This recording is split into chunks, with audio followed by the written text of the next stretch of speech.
Hi, it's Jen from Shabby Fabrics today with a very special project. Kaleidoscope quilts get me every single time.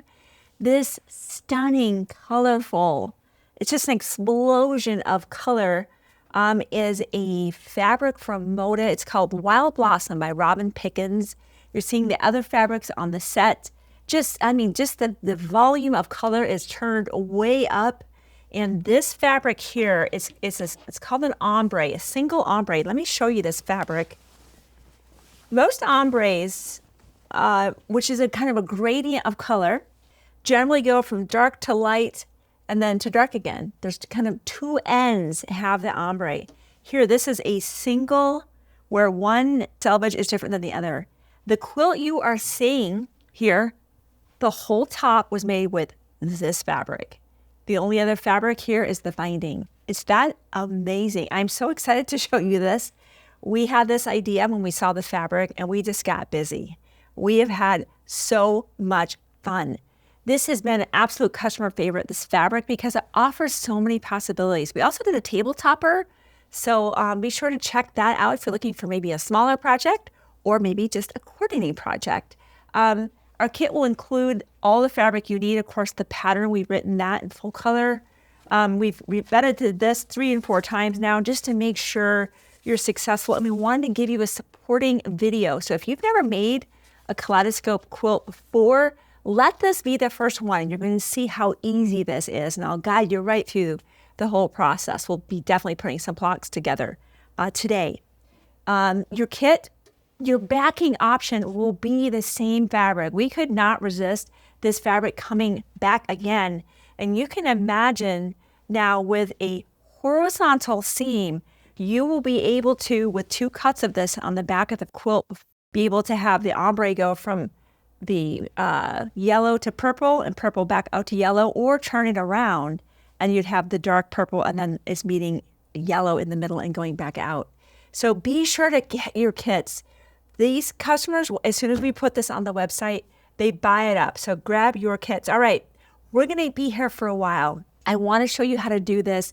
It's a really fun project. This is the first time we've done a single ombre with this technique. If more single ombres come out, this pattern will still be usable for that. So don't think this pattern is only for this particular ombre. It should be able to work with other single ombres in the future.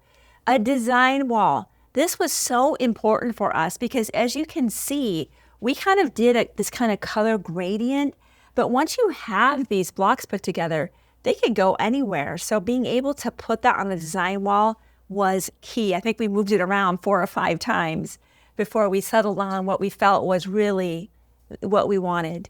And then we sewed the whole quilt together. So this is the design wall by the Gypsy Quilter. I don't have enough room on set to have that up, but very, very helpful as we were laying out the blocks and you're just being able to step back. We asked some friends, we got some votes from team members. So I'll put that aside. Let's start off with how are we going to do this? I already hooked you and you said, I want to learn how. Tell me how, Jen. So this is our fabric. And as you kind of study the fabric, you can see you have basically flowers, leaves, and you have some beautiful bees.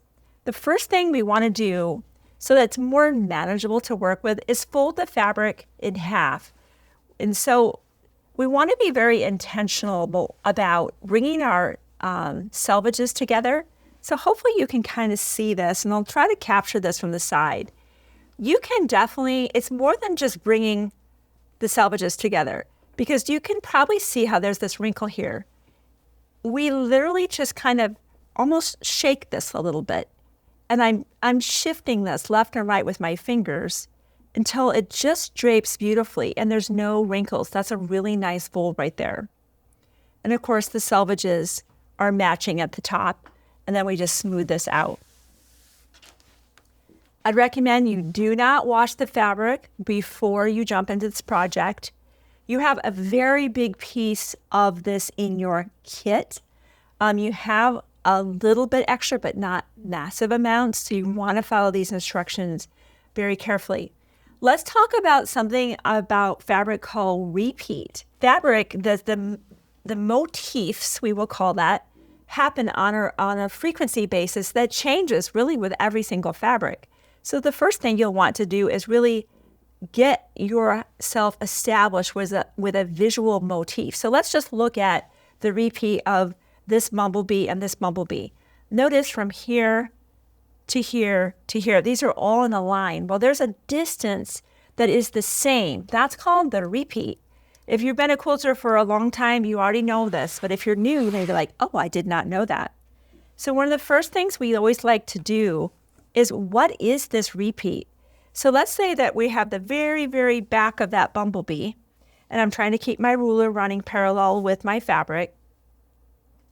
And I take a measurement, and I can see it's right around 11 7/8. It's not quite to 12. I would have loved that. It's a nice even number, but it's not, right? This is what the fabric's going to give us. So for that reason, we talk about in the pattern right away that the repeat on these motifs is about 11 7/8. I've measured a few other things. We could measure from the top of this flower to here, and that's about 11 15/16. So they're not all exactly 11 7/8, but they're all about that. And that's why in the pattern we mention about that, approximately this. Here's the great news. The whole goal is to really get a repeat going and be consistent about that. So starting off on the right side, I see I have a bumblebee here and a bumblebee here and a bumblebee here. We want to cut about a 23 3/4 inch section that is 11 7/8 and another 11 7/8, and we're going to cut a section. So let's just start off with that. The first thing I want to do is I'm going to say, all right, I really like that very kind of pokey point on that bee right there. And I'm going to line up with my mat to start off with, just to kind of get going. And I'm going to, right where that most profound part is on that bee, I'm going to start there. And I'm just going to kind of start cleaning this off and cleaning off this edge to get started. Lining up is going to be key, because we're not cutting our normal measurement, 4.5, 6.5. We're just trying to get a clean edge started from which we're going to build our repeat. So we will line up here, there, and there. I'll make our first cut. And we've already said that the distance from here to the other leg should be about 11 7/8 inch. Let's just check that. There it is. Don't cut there. You're going to skip that one and you're going to go over to the next one, which will be, as I said, 23 3/4. And look at that. It's right there at that leg, right? So that has been, we measured this fabric all over the place, and that seems to be a pretty solid measurement, is that 23 3/4. So I'm going to line that up here. Line up so I'm square to my mat, and we'll make a cut. You're going to have a very long piece of fabric. You're going to keep this interval. So in this instance, I just chose that leg of our bee. Maybe for your fabric, you want to start off with this part of this flower. Whatever that is for you, you want to keep doing this in the same location for a total of 6 times, because each of these ultimately has 6 sections. That's why we need to do 6 of those right now. So we go ahead and get those cut, and those will just be off to the side for the moment, for now. Now we get to open up our fabric, and let's examine our fabric.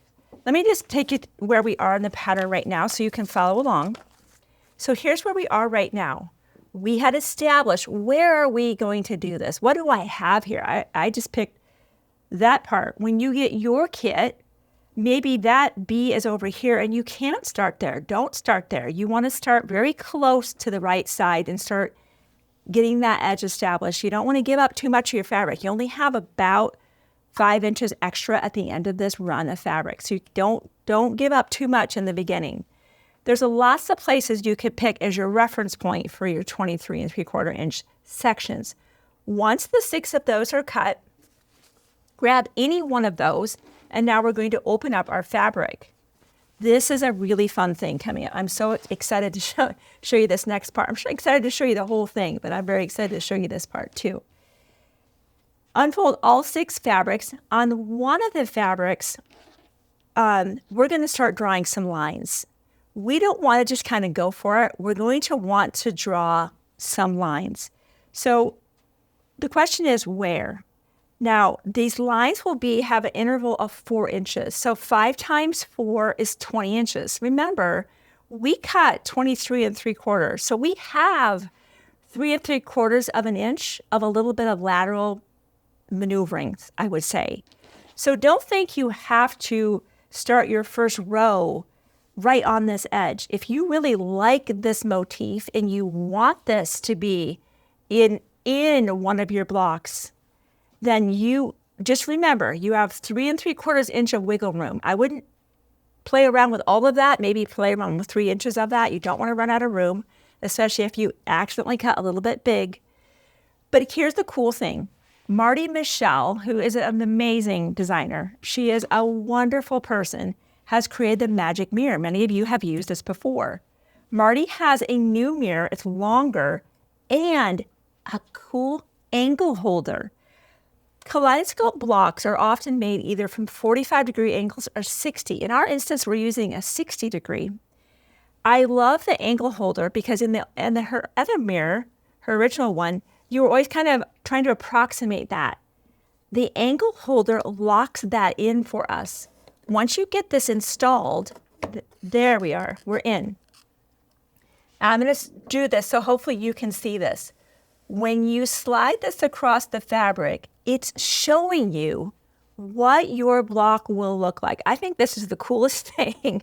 Sometimes when we get a really dynamic fabric, I do this. I'll get the mirror out with the ankle holder and just start sliding it around and saying, is this a good candidate for a kaleidoscope quilt? It's really fun. It's cute with safari prints. If you have a nursery and you want to make some kaleidoscope blocks for your baby or maybe as a baby shower gift, super cute with the animal faces, happy little faces for that safari theme if you're doing that for your nursery. But you can see how you can now move. Remember, we've got about 3 3/4. We're going to say about 3 inches, where we can kind of slide around and say, you know what? I love that bee right about there. I'm going to make my lane. I want to make my lane, make sure that bee is right in the middle of it. So this is a really cool feature to give you kind of that preview of what you can expect. Once you've established, yep, I absolutely, I don't want to cut off that bee. I want that whole bee in my block. Let's just say that's the story. Or I want this whole bee. And maybe I say, all right, I know I've got some breathing room.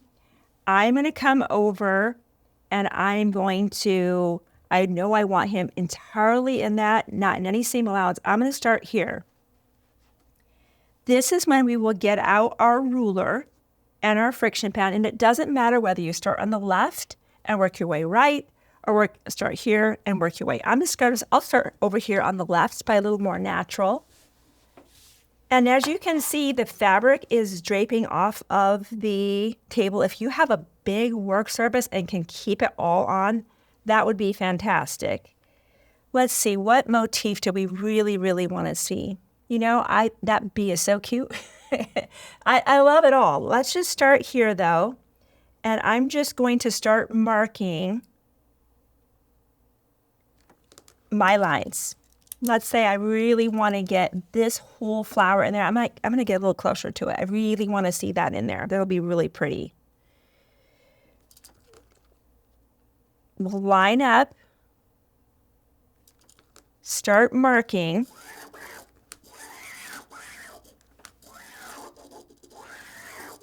Now you'll need to draw the fabric to you to get your lines drawn.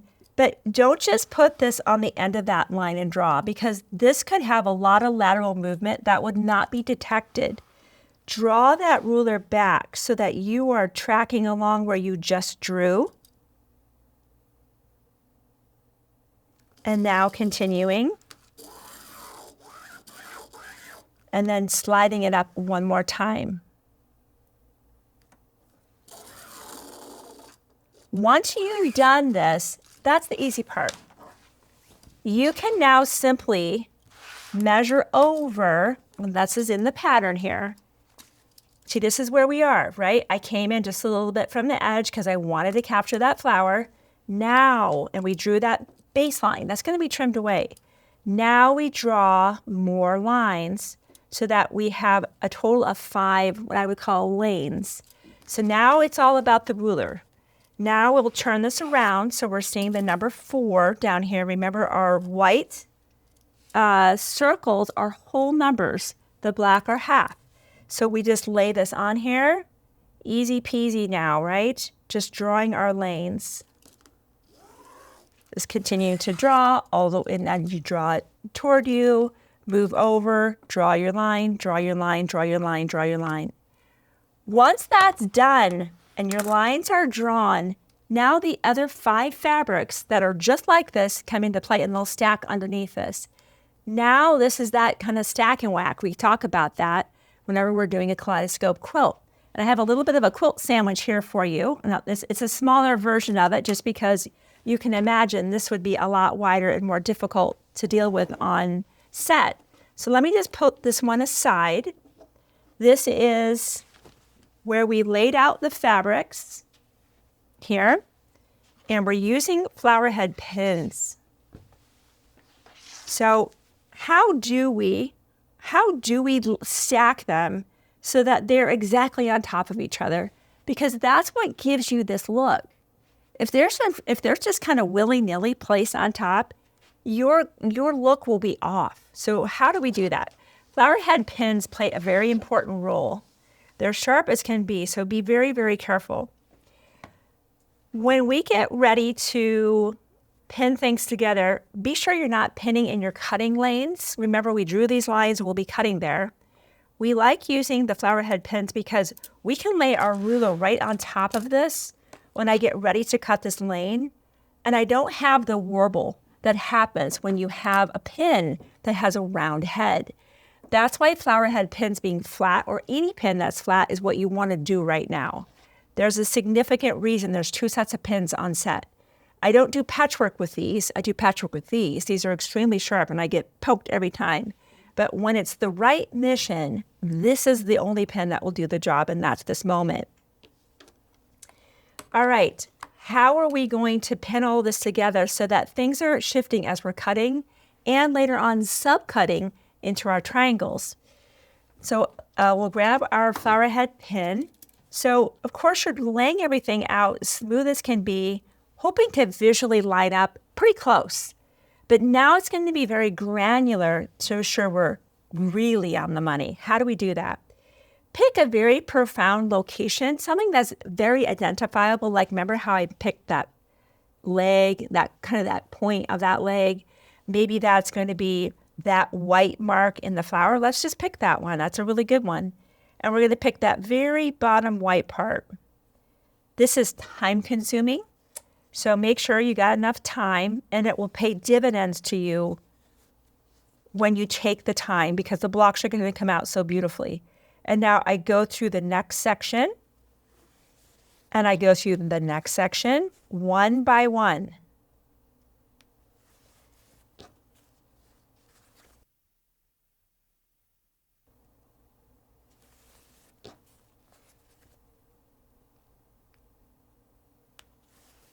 And then one more, right? And we're going to kind of smooth this out. And then we kind of do this little bit of this kind of wiggle, wiggle. It kind of just gets everything, boom, locked in line, right where we want it. And then you're going to rock this back, and in it goes. And now you have locked this in. It is stable and not going to shift. Now, and you want to make sure you have a fresh blade in the rotary cutter. You're going through 6 layers. Normally, when we're cutting our fabric, we're going through 2, right? Especially if the fabric's folded in half, you're going through 2 layers. Now we're going through 6, and you want a nice clean cut. So if you have an old blade, that I'm so guilty of doing that, just grab the refill pack. We have 1, 2, or 5 blade refill packs. Trust me, I'm the midnight quilter that either nicks a pin, or I just haven't changed it soon enough. Also, because this is such a colorful fabric, it'd be actually very easy to not notice a pin in the track, the cutting track. It's worth double checking and even feeling to make sure there are no pins. Be careful you don't poke yourself in there. So when you do make your cuts, you're not going to nick a blade. If you do, you pretty much can depend on a blade change almost immediately. I've never been able to nick a pin and kind of survive it, so to speak. I end up having to change that blade. Okay, time to cut. I'm so excited about this part. So we'll give a nice firm push. Be sure you're hanging on strong to the ruler, no movement. And again, we're just going to draw that toward us. I love that we have the drawn lines so we know exactly where we need to be. And I can hear that blade working. And here we go. And let's cut a lane. Now, that was just cleaning that off. Remember, this now is the lane. Look how pretty this is going to be. I'm so excited. Here's the cool thing. If 500 people buy this kit, 500 quilts will look different. There's just no way any of the two quilts will look identical. Even if you try the same ombre layout, which is a fun one, where you cut your fabric, where you place this fabric, there will be no two alike. It's not like a fingerprint, I guess. And that's kind of cool. I love when there's just no two alike, right? There's going to be one whole one like that in the world, not more. Super fun. I sure hope we get to see more ombre prints like this because they are just an absolute blast. The amount of possibilities are truly endless. Okay, and of course you're going to keep cutting. Don't unpin. Keep that together because we're going to move on now to our next step. And that is shown right here. Let me go ahead and move this out of the way. I'll keep trying to clean up. We did piece with the white Carrera set. You could use white or gray, would be a great choice. Orifel, move that out of the way. All right, we want to keep this pinned and only remove pins as needed. So as you can see here, and you could use this with a spinning mat if you want. I'll skip that for now. Look at the top of this Creative Grid. This is the 60-degree equilateral triangle by Creative Grid. Of course, it's got the grip on there that we love, helps us stabilize. The fact that the top is basically flat is money. You'll see why that is so helpful. It really takes away any guesswork about lining up triangles, which can be a little bit challenging at times. None of that will come into play. Well, this is going to be easy peasy. So right away, I can see that I need to take away one of those pins. Now, we, of course, are not going to use this part. Here's the great news. You have plenty of blocks. You will have blocks left over in this. Our goal is to get 15 of these triangles down the strip, but you technically only need about 14. So if you really like purples and maybe you have some extra yellows, don't use them. That's why no two quilts will be the same. I like that. We give you plenty of extra fabric so that you could make yours much more purple or much more yellow if you prefer that. Now, this is where a spinning mat would be lovely because, again, we don't like to cut toward ourselves. Now, what I'm going to do is just angle this at an angle that I feel more stable cutting. I'm going to pull that out. Once you have this, keep those together. You know what, I'm going to show you something right now. This is something else we pointed out, which is so cool. Let's look at what I just cut. Keep in mind, this is a triangle. What we're showing you here is depending on how you lay this out, will give you a very different look, right? That is one look. Let's say that we rotate everything to the right, one rotation. This is what makes a kaleidoscope block so much fun. Now look at, you see how that's pretty, very delicate, almost baby's breath? And then when you rotate it yet again to the right, now you get another look still. How fun is, I mean, I could do this all day. With the hardest part about this quilt is not the assembly, it's the layout. What do you want to do with this thing? I mean, this looks like lemons to me. So isn't that fun? Be sure to keep this very special group together. You will have, because you have 5 strips, and we're going to be getting 15 out of each, you'll have 75 of these little groups. And they can be pinned, of course, with a flower head pin, a regular pin, you know, or just a wonder clip. Keep them together, though, because you can imagine this is going to start filling up. And if maybe something falls off the table, it'd be surely nice if it fell off the table as a group versus, oh my gosh, what goes with what? So you get the idea. I'm just going to keep cutting. At this point, I can rotate that strip and cut again. You can see why a spinning mat would be a great option. You just would have to fold this up just a little bit here.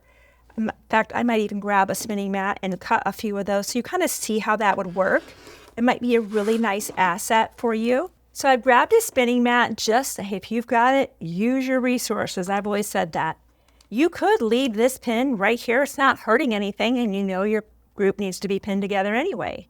So we've already said cutting back toward ourselves is a really bad idea. Let's not do that. Just fold this on top of itself. Rotate the mat to a very safe and stable position. Remember, you're cutting through 6 layers of fabric. You're pushing harder than normal. This is a cut you normally do.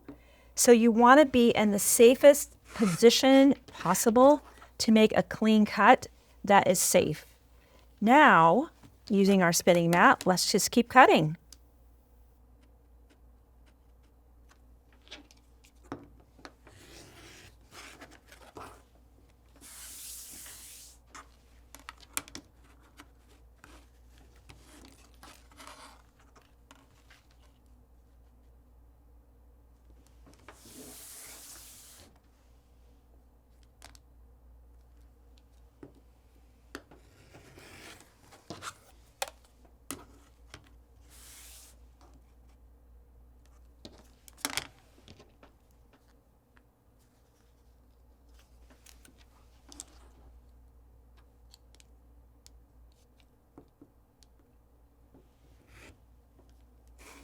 Oh,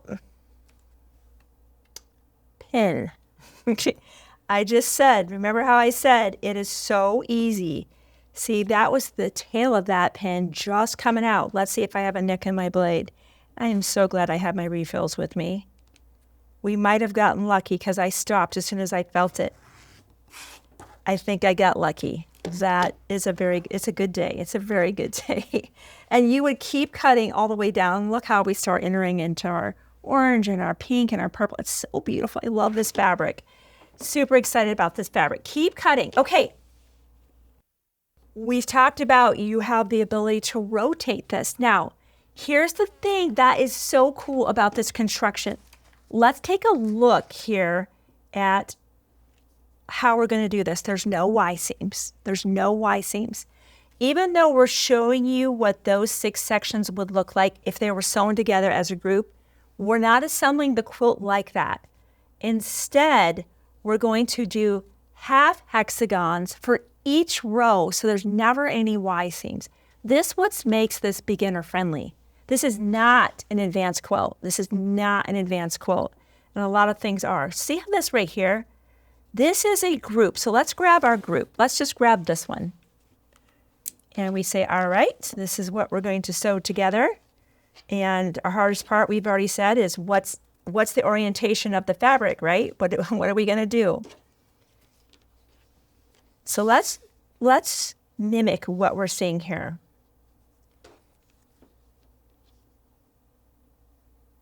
Looks like broomsticks. That is so cute.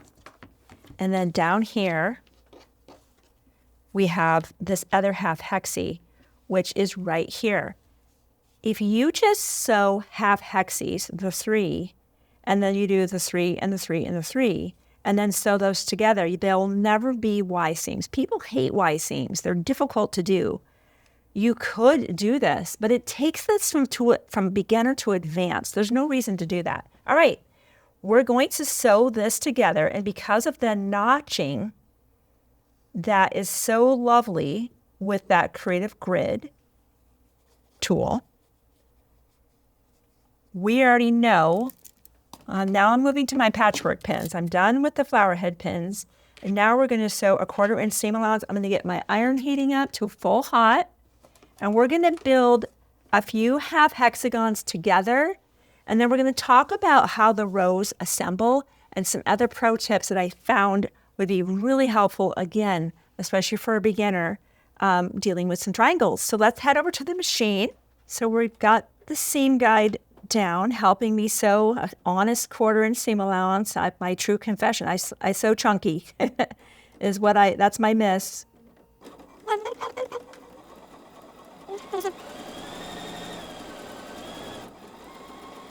And seams, gonna make it easy on you. Just press all the seams open. Makes it so much simpler. I can feel this fabric has sizing in it. I should have mentioned that. That's something you'd want to buy. You don't need to buy anything expensive. They can buy that inexpensive light sizing at the grocery store. It's just because we are dealing with triangles, if we're dealing with bias, it helps us to stabilize things. Things aren't getting sewn or kind of stretched out of whack, which can happen with too much handling or too much action with the iron. So it's just, I can feel that in here, and I should have mentioned that to you. Okay, so we've sewn that half, and as you would expect, here comes the other half. That fact that ruler, has this flat top is what's creating this lovely thing for us, where there's just no mystery where this is supposed to line up, right? Lines up here, lines up here. Nobody is wondering what needs to happen. Now, I'm going to sew this 1/4 inch, and I'm going to press that open. I'm going to do the same thing with another set. Maybe I'll do that with the yellow set. I want to show you a tip about when you start to sew the rows together. This is something that I discovered actually last night when I was preparing for this video, that I just thought, you know what, I'm going to put this in the pattern because it's really helpful for a beginner, and it will build your confidence and create a better block for you. So let me go ahead and get that sewn. I'll get this one done and one other one, and then let's talk about that joining and that. What is that pro tip? I think you'll be very happy to learn that technique, and will help you get a better block.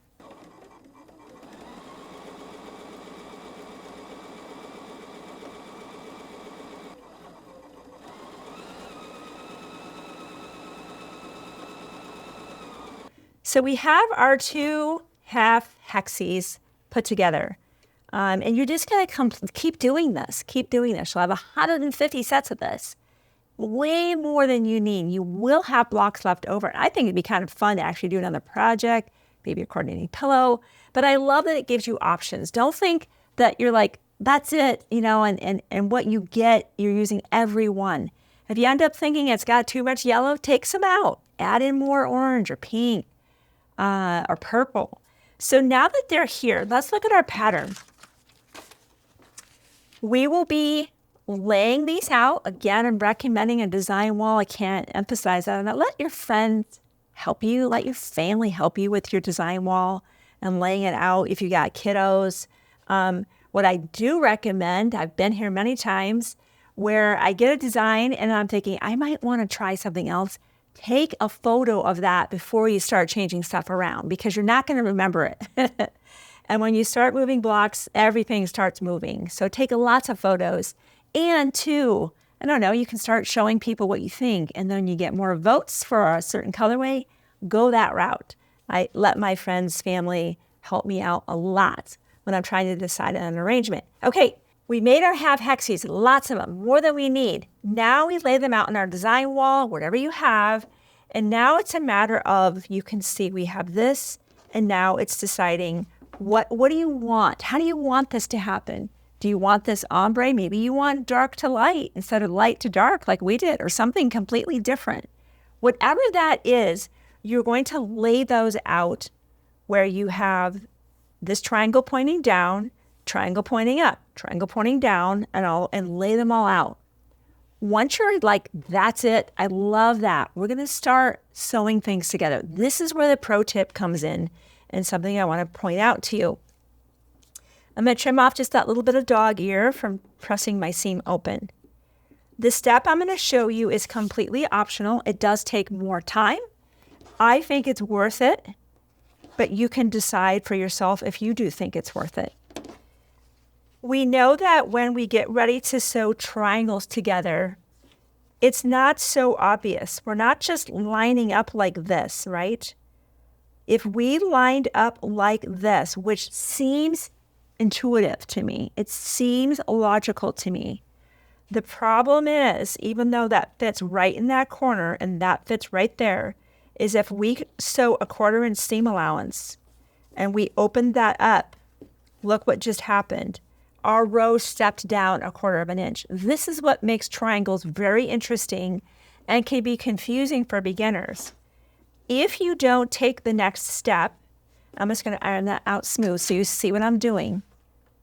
If you don't take the next step that I'm going to be showing you, you would need to, it's called offset, so that you are seeing what you believe to be about a 1/4 inch of fabric, both here and here. Those things make me nervous. I don't like ambiguous things. Even that about 23 3/4, I don't like that. I like a specific measurement. Sometimes you can't get around it. Here's how we can get around that. If you're like me and you're like, I loved how you have that flat edge and it just locked in and there's no question of where that goes, use that part of the ruler again. And this is the part I discovered last night. We can go back, right? Because we know if we don't take this step, we have to try to offset a 1/4 inch extending here and a 1/4 inch extending there. And I don't like that so much. I'm going to take this ruler to this piece, and you're just laying that down on the footprint of the fabric, and we're just going to cut that little notch. And you'll do the same thing here. If this is the approach that you want to take, just notch them all at the same time once you get your half hexagons sewn together. You would do this one. You would do over here on this side, right? We might as well just do that. Just line them all up. That's what you're doing. And I promise you, you're going to have a lot more relaxation when you're piecing this, and accuracy. Your blocks and your rows are going to be nice and straight because you took a little bit of extra time now. I would rather take this extra time now than seam rip later. I don't like seam ripping, although I do it quite a bit. But I'm learning to take a little more care in the beginning and save myself the likelihood of seam ripping later. All right, now that we've done that, remember how we said per our diagram, we have triangle up, and down. That's this piece. And let's assume we just want this one to be its neighbor, right? I might not pick that. I'd probably pick something in here that's a nice transition to yellow, but let's just do that. By notching as we did, look how this now is absolutely blocking in. There's no question that we are in the perfect location and pin and sew a 1/4 inch as you normally would. I love that. So that is not required. If you're very comfortable with that offset, go for it. If you're like me and you're like, I don't know about that, take the extra time. Let's go sew the 1/4 inch seam and we'll press it open and you can see how nice and straight this unit will be.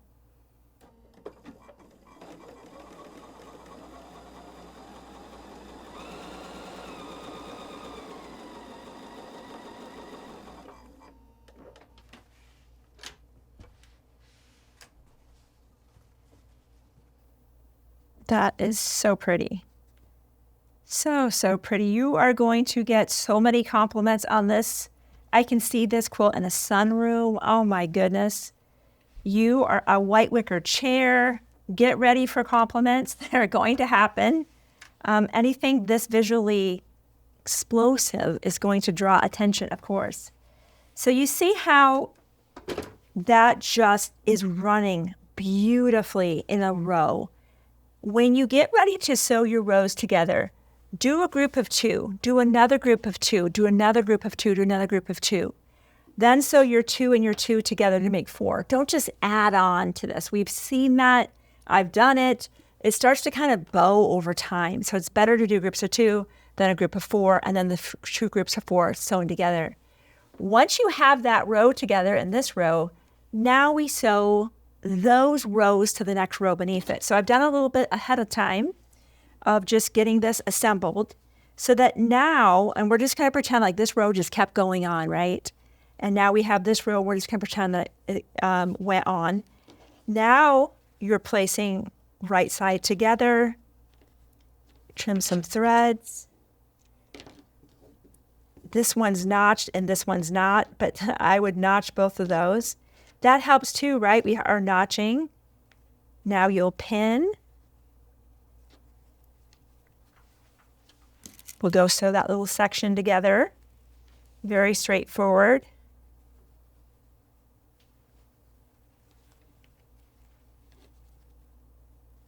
You can see how these are stacking right on top of each other.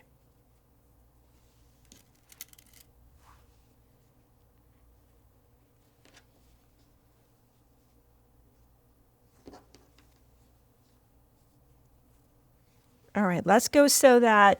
We're kind of pretending it's a nice long row, which I wish it was. We're just limited space here.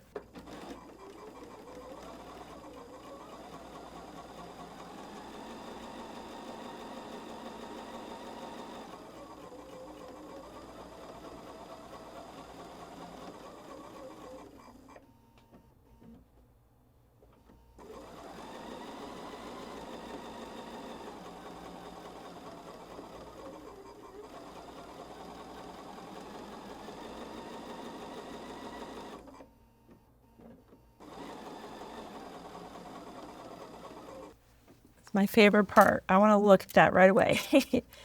Oh, let's look at that. See how we did. How pretty is that? How pretty is that?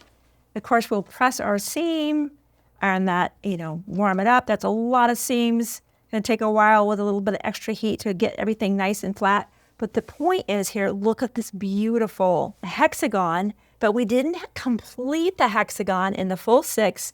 That will require Y seams, because you can see back on this page here, really, if we had sewn those together and these together, the only way to put those together would be with a Y seam, and that's just not fun. Once you have all of your rows sewn together and your quilt top looks like this, it's going to be straight across the top, straight across the bottom, but of course you're going to have this right on the ends on each one. Be sure, this is very important, that you are measuring with your bigger ruler here all the way down, and be very intentional. Try to get a big workspace if you can. We want to make sure that we're measuring a 1/4 inch away from that so that when we end up sewing our binding onto a quilt, we're not cutting off any of our points. So you will definitely take a little bit of time to get everything nice and lined up and trim. And that's what we're trying to call your attention to, is that 1/4 inch right there. And then, of course, you're off to, getting this quilted and bound. So much fun. This is beginner friendly. You can see if you follow these steps, use these amazing tools. This can be certainly a quilt that you're going to be proud to display in your family, or maybe give as a gift. What a gift that would be. So thank you for giving me time today to show you how to make the Ombre Kaleidoscope Quilt using these special tools from Creative Grid and others. I'll see you soon on another Shabby video.